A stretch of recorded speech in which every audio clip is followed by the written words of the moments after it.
कक्षा 10वीं के सभी छात्रों का मैं स्वागत करता हूं मेरे इस वीडियो में।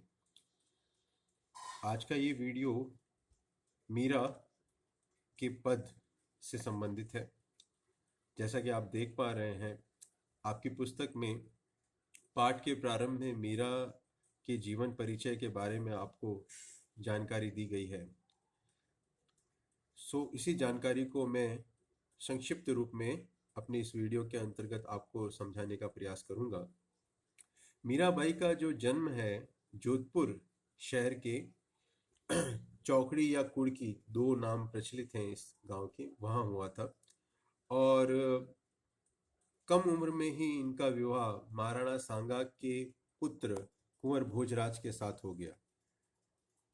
प्रिय विद्यार्थियों, महाराणा सांगा वही है जिन्होंने बाबर से युद्ध लड़ा था और जिसमें वो अंततः पराजित हुए और भारत में मुगल वंश की स्थापना भी हुई थी। हालांकि हम उनके पुत्र के बारे में बात करें जो मीराबाई के पति भी थे, उनका देहांत जल्दी हो गया और मीरा विधवा हो गई। विधवा होने के पश्चात भी उनका श्री कृष्ण के प्रति गहरा लगाव था और कक्षा 9वीं में आपने सुना होगा कि मीरा के गुरु के रूप में रैदास जी का नाम लिया जाता है। रैदास जी वही संत है जिन्होंने उन्हें उपहार के रूप में या प्रसन्न होकर एक भेंट स्वरूप श्री कृष्ण की प्रतिमा दी थी, जिसके प्रति उनमें जीवन भर उसके प्रति उनमें लगाव रहा और उन्होंने अपना सारा जीवन, अपने आप को और अपने जीवन को श्री कृष्ण के चरणों में समर्पित कर दिया। क्योंकि विधवा होने के बावजूद वो मंदिरों में साधु संतों के साथ बैठकर भजन कीर्तन किया करती थी। ये सारी चीजें उनके ससुराल वालों को पसंद नहीं थी और वे कहीं ना कहीं इसे अपने सम्मान से जोड़कर देखते थे, अपमान से जोड़कर देखते थे। उन्हें अपमानित महसूस होता था कि वो इस तरह साधु संतों के साथ बैठकर दिन रात केवल श्री कृष्ण का भजन कीर्तन करती है। और इसी से क्रोधित होकर कई बार उनके साथ कह सकते हैं अभद्र व्यवहार किया गया और एक बार तो उनको मारने तक का प्रयास किया गया।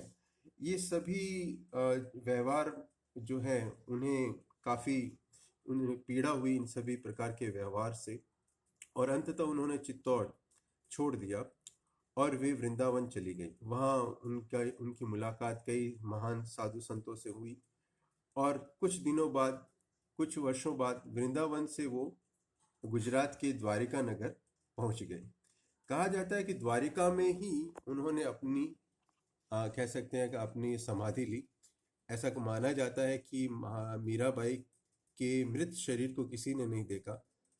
अवधारणा ये मानी जाती है कि द्वारिका में जो श्री कृष्ण का मंदिर है, उसकी जो प्रतिमा है, उसमें मीराबाई जो है वो साक्षात अपने शरीर सहित उसमें समाहित हो गई थी। ये कुछ उनके जीवन से जुड़ी हुई जानकारियां मैंने आपके साथ साझा की। हालांकि इनके जीवन परिचय में जितनी बात की जाए उतनी कम है। कवयित्री के रूप में अगर देखा जाए तो ये भक्ति काल के अंत में या भक्ति काल के मध्यकालीन कवियों की श्रेणी में, कवयित्रियों की श्रेणी में आती है और इनकी भक्ति सगुण भी है, निर्गुण भी है। दोनों का प्रभाव इन पर देखने को मिलता है। कहीं वे श्री कृष्ण को अपना प्रियतम मानती है, कहीं वे श्री कृष्ण को अपना सर्वस्व मानती है, जो उनके एक भक्त और भगवान की तुलना करती है। कभी वो उन्हें पति या अपना प्रियतम के रूप में स्वीकार करने लगती है। तो इस तरह की भक्ति भावना उन्होंने अपने पदों के माध्यम से अभिव्यक्त की है। उनकी भाषा की बात करें तो उनकी भाषा पर मूलतः राजस्थानी भाषा का तो प्रभाव है ही, साथ ही साथ में जहां जहां वो रही, जैसे वृंदावन है तो वहां की भाषा, ब्रज भाषा का प्रभाव उन पर रहा। और क्योंकि गुजरात में भी उन्होंने अपने जीवन का एक बड़ा हिस्सा बिताया है तो उनकी भाषा में गुजराती का भी मिश्रण मिलता है। लेकिन यहाँ एक बात मैं बहुत अच्छे से समझाना चाहूंगा कि मीराबाई की प्रसिद्धि इससे पता चलती है कि उनके गीतों को, उनके पदों को पश्चिम बंगाल तक गाया जाता है। तो मीरा के जीवन परिचय से जुड़ी ये सारी चीजें मैंने आपके सामने रखी। इस हमारी 10वीं कक्षा की पुस्तक में इनके 2 पद समाहित हैं और इन दोनों ही पदों में उनके सगुण और निर्गुण दोनों ही भक्ति के का कह सकते हैं का वर्णन या उनकी दोनों ही भक्ति का रूप हमें देखने को मिलेगा। धन्यवाद।